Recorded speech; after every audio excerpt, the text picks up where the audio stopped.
Anaerobic organism, the process of respiration takes place only through glycolysis. Glucose in the presence of hexokinase enzyme gets converted into glucose 6-phosphate. In stems, there are no stomata being present. So how can the stems exchange gases? It is through small openings which are present called as the Lenti cells. During the combustion of glucose, not just carbon dioxide and water is produced, but also a large amount of energy is being given out in the form of heat.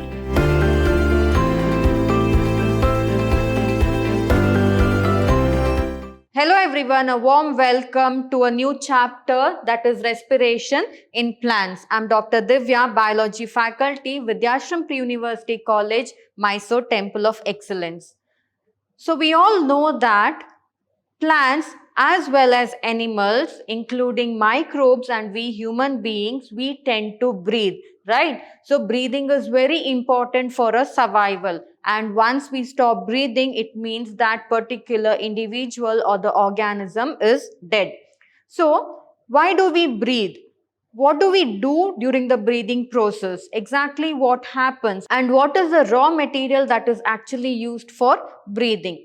Likewise, plants also, they breathe. So we might wonder, plant, why do they have to breathe? Because during the process of photosynthesis itself, they take in carbon dioxide and they release the oxygen, wherein they convert the carbon dioxide and water in the presence of sunlight to glucose, which is a 6-carbon compound, and they release oxygen and water. But what happens here is photosynthesis can occur only in those cells of the plants which contain chloroplast, right? What about the other cells? And we all know that chloroplasts are present only on the superficial layers of the plants, but not anywhere else. So what about the other cells? How do they actually respire? So all that we shall study in today's chapter. And respiration is very, very important because we perform our daily activities, right? And in order to perform our daily activities, we require a lot of energy. So from where exactly do we get this energy? That energy is got from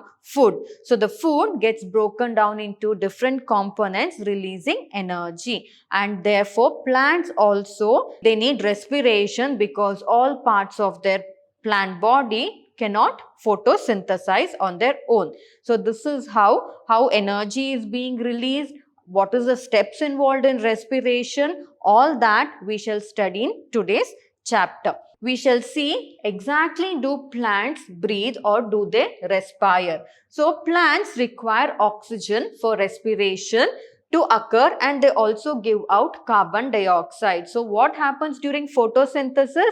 We know that during photosynthesis, 6 molecules of carbon dioxide is used, 12 molecules of water is used, and in the presence of sunlight, which is trapped by the chlorophyll pigments, they get converted into a 6-carbon compound, which is a hexo sugar, that is glucose, right? And during that time, oxygen is released and water is also given out. But here in this process, plants respire. But for respiration, plants require oxygen and they give out carbon dioxide in turn.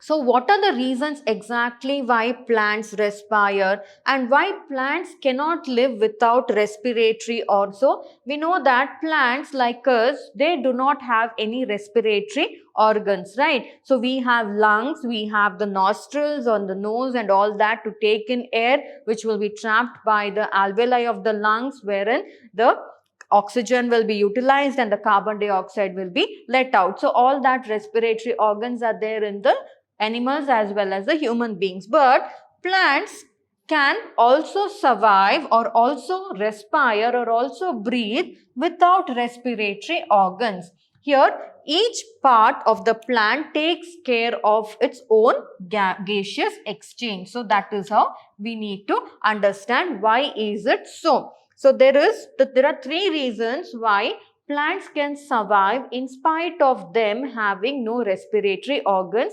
In spite of that, they can respire and they can breathe. The 3 points for that are: Here in plants, there is very little transport of gases from one plant part to the another. That is why each of the plant's different parts have to respire on its own. That is the reason why respiration or breathing is important in the case of plants. And secondly, the plants, they do not pose great demand for gaseous exchange. So here, when we talk about different parts of the plants, we came to know that the transport of gaseous molecules or oxygen to different parts of the plant body is very, very minimal. So that is why plants need to respire. They have to breathe. Otherwise, whatever oxygen is being produced, that is during photosynthesis, it will be produced, but photosynthesis will not occur in all the different parts of the plant body or all the cells of the plant body.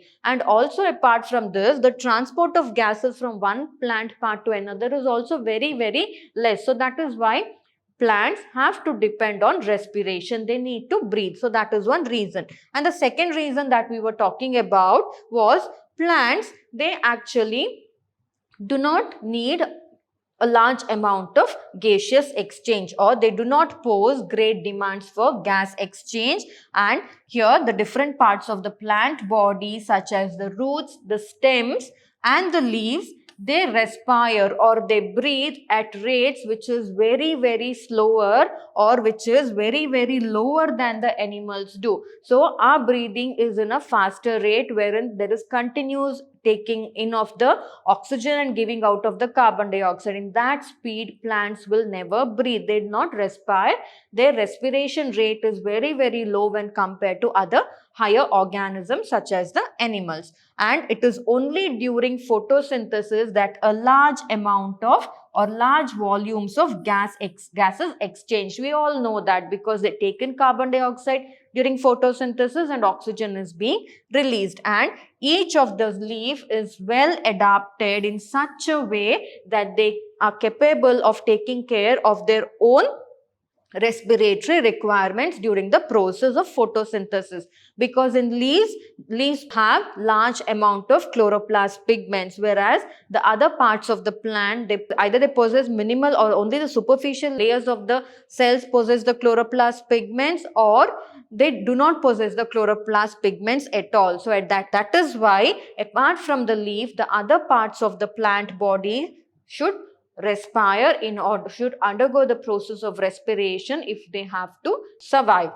So here, the third important point is the distance that gases must diffuse in large bulky plants is not great. That is very true. We had studied in transpiration, right? In transpiration also we found out that the root pressure that is there is not just sufficient for the movement of water molecules to higher levels in the plant parts, right? So in the same way here, the gases also, if it has to diffuse from one cell to the another cell, their transport mechanism is very, very slow, and it is the distance that gases must diffuse even in large bulky plants is not that great. Maybe in smaller plants, the diffusion of gases between the cells is very, very diffusion of gases means the region of higher concentration to the region of lower concentration. But imagine in higher trees, it is very, very difficult for the bulk movement of the gases. So during photosynthesis, all these problems will occur. So that is why, in spite of plants, if they photosynthesize wherein gaseous exchange take place, in spite of that, they need to breathe. They need to take in oxygen for respiration, and they need to release out carbon dioxide. So that is why in plants, breathing is very, very important, because all the plant parts cannot photosynthesize. So that is the reason. So next, talking about the stems. So in stems, they also breathe. So like how leaves have stomata, right, on the dorsal surface of the leaves, there are present numerous stomata which have stomatal pores, and it is through the stomatal pores that is the gaseous exchange that occurs. We have read about it in the previous session when studying about previous chapter, that is photosynthesis in higher plants. So likewise, in stems, there are no stomata being present. So how can the stems exchange gases? It is through small openings which are present called as the Lenti cells. So in stems, the living cells are organized into, so the living cells of the stems, they are organized into thin layers which are present below the bark, and they almost look like openings. So you might have seen the barks of tree and all that. There are many numerous openings in the barks of the trees. So those are nothing but called as the Lenti cells. So these Lenti cells, the cells which are in the interior part of the bark, which are called as Lenti cells, they are dead, and not just they help the plants in exchange of gases, but they also provide mechanical support to the plants. Like how sclerenchyma and all that provide mechanical support to the plants because they are dead fibrous cells or tissues, right? Likewise, Lenti cells also, they are dead tissues. Their main purpose is to provide mechanical support to the plant, and also they help in gaseous exchange. So most of the cells of plants at least have a part of their surface in contact with air. Why? Because in the bark, just below the bark, there are lots of Lenti cells being present, which is just like stomata. How stomata helps the leaves to come in contact with the air, just like that, here Lenti cells help the plant stem part to keep in touch with the air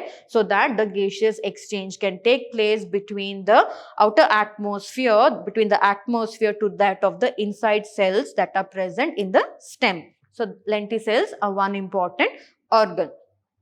And Lenti cells also, this is facilitated. So why is there so much gap between the Lenti cells, or why is there so much opening? It is because of the loose packing of the parenchyma cells which are present. Not just that, we also know that the best example that we can take is of the plants that are living in the water.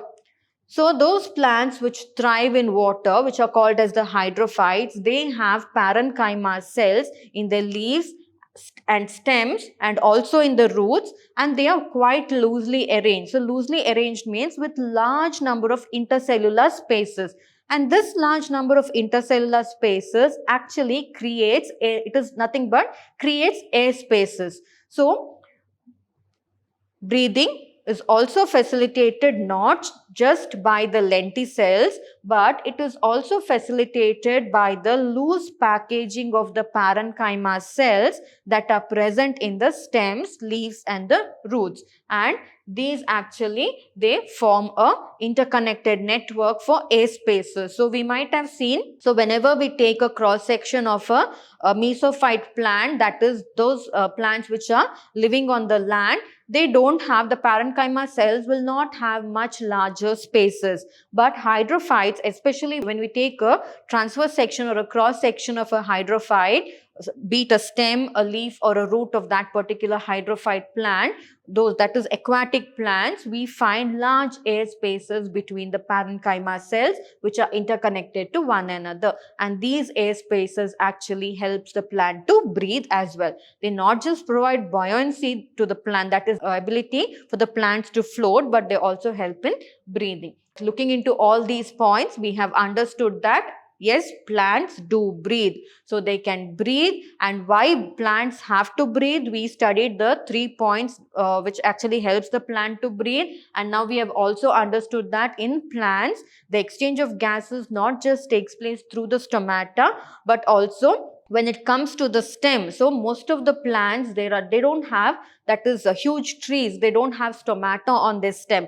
Herbaceous plants, to some extent, they have the stomata, but huge trees, they don't have stomata. So below the bark of the tree, there are present numerous openings which are called as the Lenti cells, which are nothing but made up of dead mechanical tissues. Their function is to help the plants to breathe and also to respire. And not just that, in some of the hydrophytes, they also breathe through parenchyma cells, which are nothing but parenchyma cells which are loosely packed in such a way that they have large intercellular spaces. So such cells are called as the parenchyma cells. So since we know now that plants also breathe, we shall move into understanding how exactly.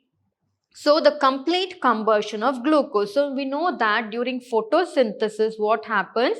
Plants actually make use of three important raw materials, that is carbon dioxide, water. They take in carbon dioxide through the stomata and they make use of water also, and that two raw materials when exposed to sunlight, the chlorophyll pigments trap the sunlight, and that sunlight converts these two raw materials into glucose, right? So here combustion of glucose. So when we hear the word combustion, we should always remember, so it is a term that usually comes in chemistry, right? Combustion means energy is being released. So here combustion of glucose is occurring. Why? Because glucose releases energy later on. So here the complete combustion of glucose, which produces carbon dioxide and water. So they produce carbon dioxide and water as end products, and what they do is they, during that particular process, that is during the combustion of glucose, not just carbon dioxide and water is produced, but also a large amount of energy is being given out in the form of heat, and that is, this energy is actually utilized by all the organisms to perform the daily activities. If you remember, I had asked a question while starting this particular chapter. How actually can we do our daily activities? Of course, by the food we eat, the energy that is produced. So the food we eat, it is broken down into different components. During that time, a lot of energy is being released. So here, when we talk about plants, what happens during photosynthesis? Glucose is produced. So this is the glucose molecules are being produced, C6H12O6, hexose sugar, that is made up of a 6 carbon compound, and here they respire. Now respiration will occur.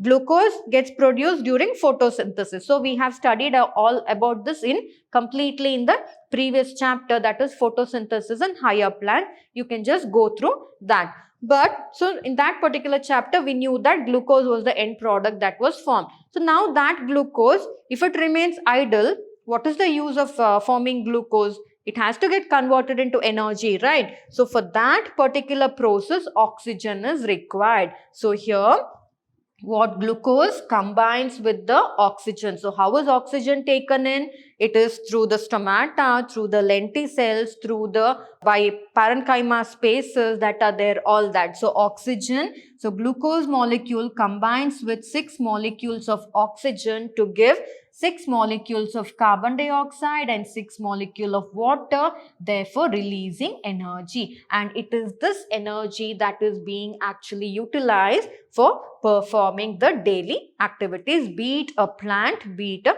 or for various other metabolic activities also that is taking place, or biochemical activities that is taking place in the plant also.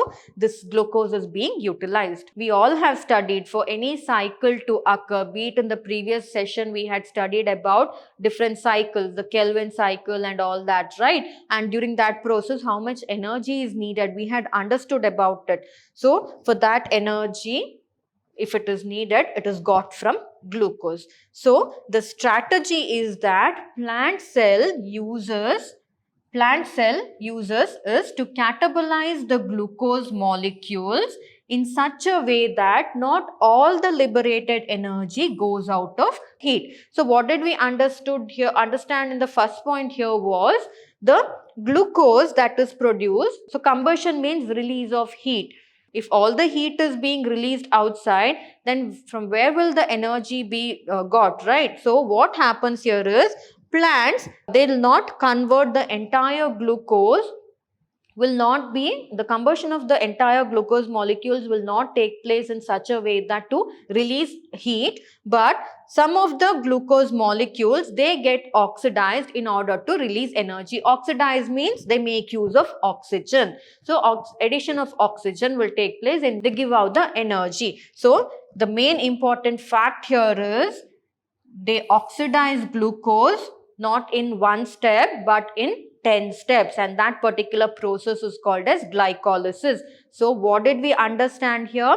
Not all the glucose molecules undergo combustion to be liberated as heat, but some of the glucose molecules, they get oxidized to form energy, and the oxidation of glucose molecules into an energy form or into the pyruvic acid form involves not just one step. As we wrote here, it is not just a one-step process, but it involves a 10-step process which is called as glycolysis. So in the next slide, we shall see what glycolysis is. So the main important concept here is the glucose get oxidized not in one step, but several small steps are involved. It is a 10-step process, and these steps is such a way that it makes use of a lot of energy that is being released in the form of ATP. So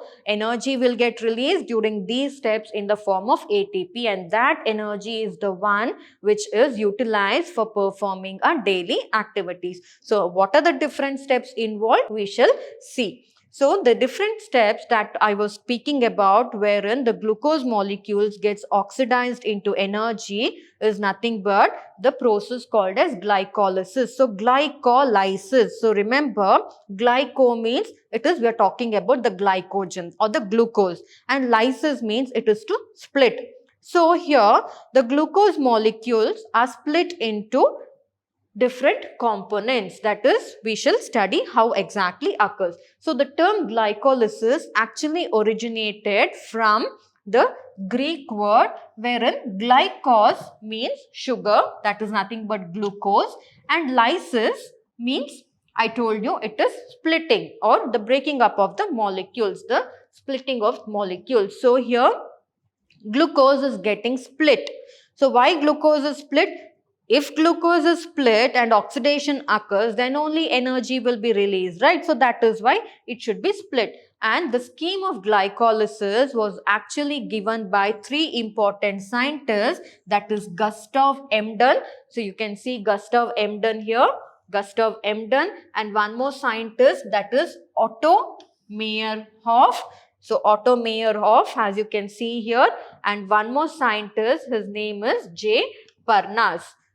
So here we have Parnas. So that is why glycolysis is also called as the EMP pathway. So E stands for Emden, that is Gustav Emden, one of the scientists who contributed towards glycolysis, and M stands for Meyerhof, that is Otto Meyerhof, and P stands for J. Parnas. So that is why glycolysis is also called as EMP pathway. So here, so in glycolysis, it is in, say for example, in anaerobic organism. So in anaerobic organisms, so what are anaerobic organisms? They are the organisms which survive without oxygen. They do not make use of oxygen for their daily activities or for their survival. They can thrive in an oxygen deprived environment. So anaerobic organism, it is the only process of respiration, that is glycolysis is aerobic as well as anaerobic, but in anaerobic organism the process of respiration takes place only through glycolysis, wherein oxygen molecules will not be made use of. So glycolysis usually occurs in the cytoplasm of the cell. So if you remember, we had studied the chloroplast, that is photosynthesis occurs in the mitochondria, right? In the mitochondria of the cell, what is there?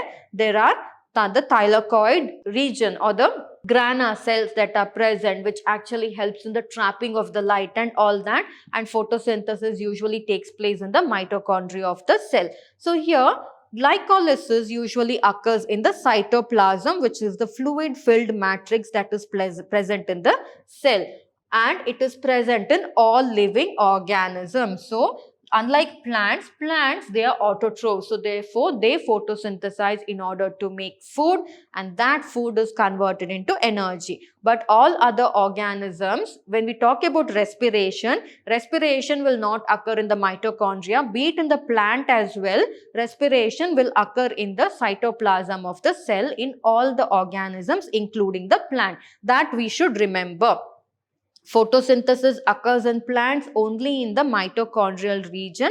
The glycolysis or the respiration process occurs in all living organisms, but it is in the cytoplasm of the cell. So, in the process of glycolysis, glucose actually undergoes partial oxidation to form two molecules of pyruvic acid. So here the end product of glycolysis is pyruvic acid, and this pyruvic acid, they can enter into an anaerobic phase, or they can enter into the Krebs cycle, which we will study later in the coming session. But for now, we are talking only about glycolysis.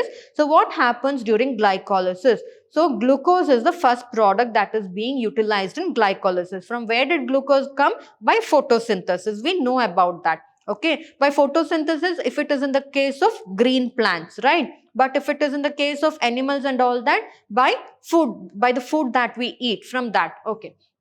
So glucose will undergo partial oxidation, wherein the glucose molecules get converted into two molecules of pyruvic acid. So is it a simple process? No, it involves actually 10 steps. So for glucose molecules to partially oxidize into two molecules of pyruvic acid, it has to undergo 10 steps. So each of these steps we shall study one by one. So we know now about that, and the end, and glucose, it is derived, and we all know that in plants glucose is derived from sucrose, which is the end product of photosynthesis, and from the from the storage of carbohydrates. So like how when we eat food, this carbohydrate that is there, that will actually help, which is nothing but it is a form of glucose, right? It is a form of starch. So in plants also, excess glucose is stored in the form of a starch, which is a carbohydrate. Just like that, in animals also, carbohydrate is involved, which is nothing but a stored form of glucose,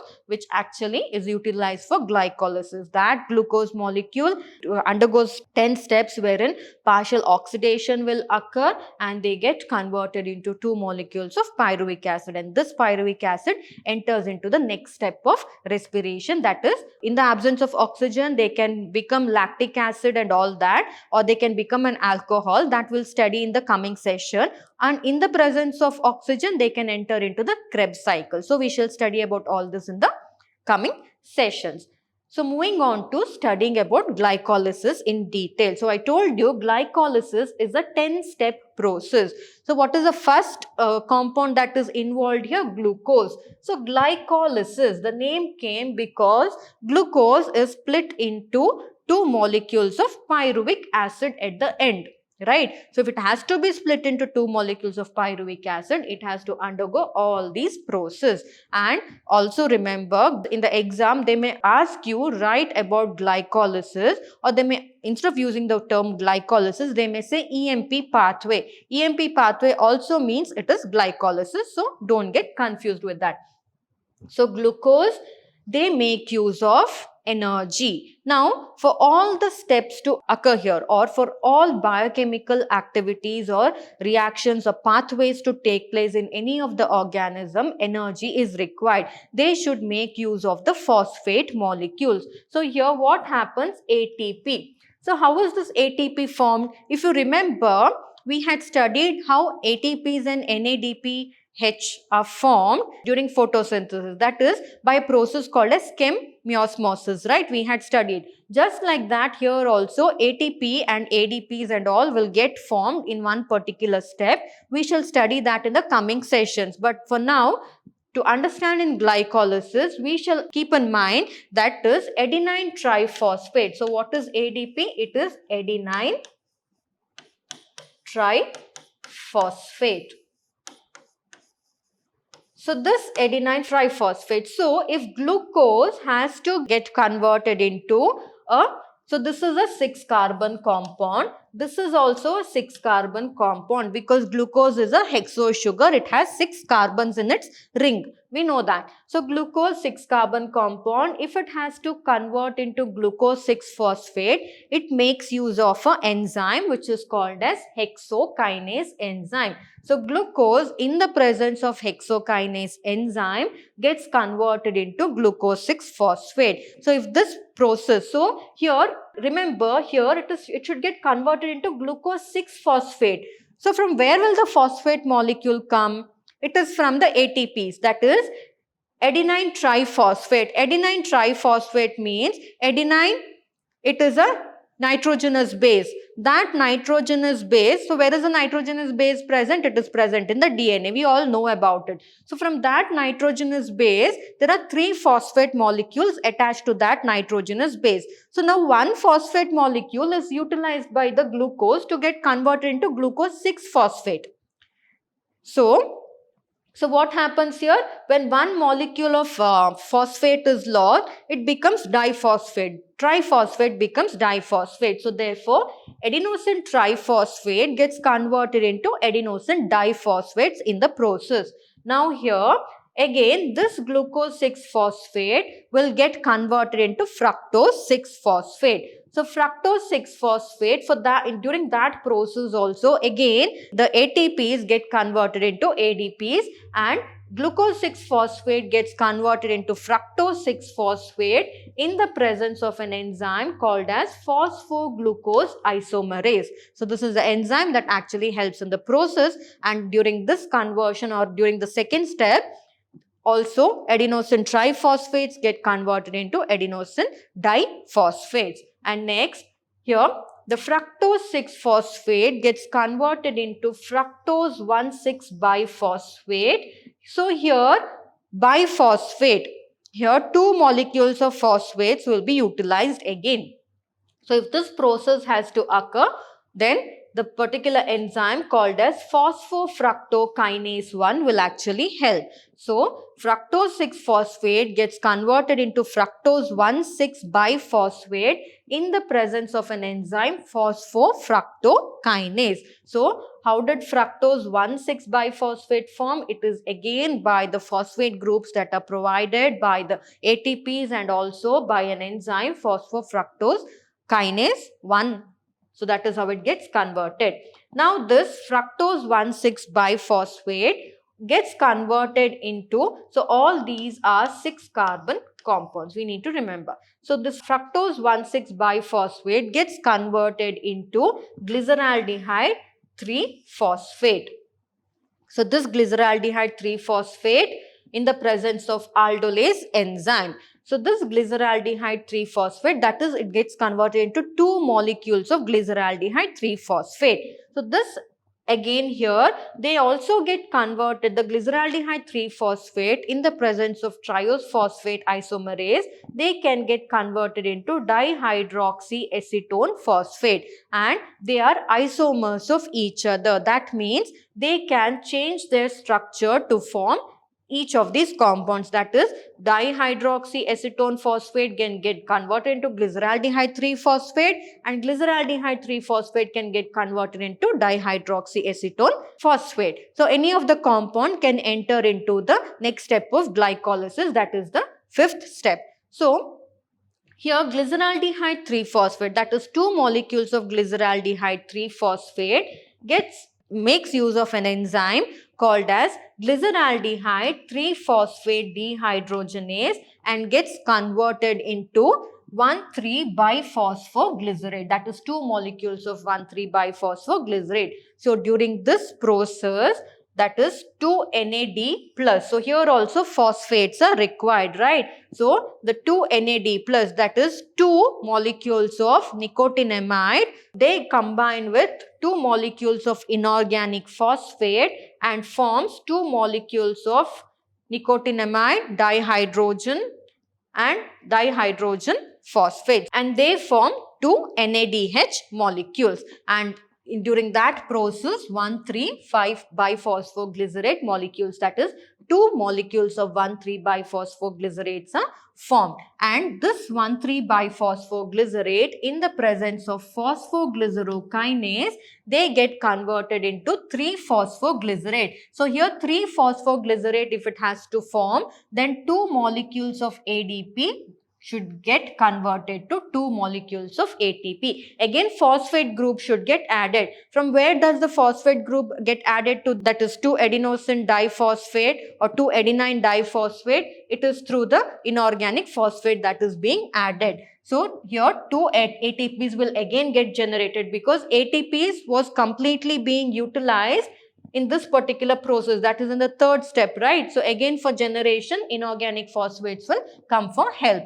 And this 3-phosphoglycerate that is formed in the presence of an enzyme called as phosphoglyceromutase, it gets converted into 2 molecules of 2-phosphoglycerate, and this 2-phosphoglycerate in the presence of enolase gets converted into phosphoenol pyruvate, and during this process 2 molecules of water will be lost, and this phosphoenol pyruvate in the presence of an enzyme pyruvate kinase gets converted into pyruvate, and during this process again energy is being formed, that is 2 molecules of ATP will be formed. So that is how ATP, that is energy, is being utilized here, and also energy is being formed at the end, that is 2 molecules of ATP will be formed, and finally we will get 2 molecules of pyruvate. So that is how in this 10-step process that we have shown here, the lysis of glucose, that is the breaking of glucose molecules, will take place, wherein they get converted into 2 molecules of pyruvate or pyruvic acid, and this pyruvic acid is the one which will decide what its fate should be if it is in an anaerobic process and if it is in an aerobic process. So we shall study about that.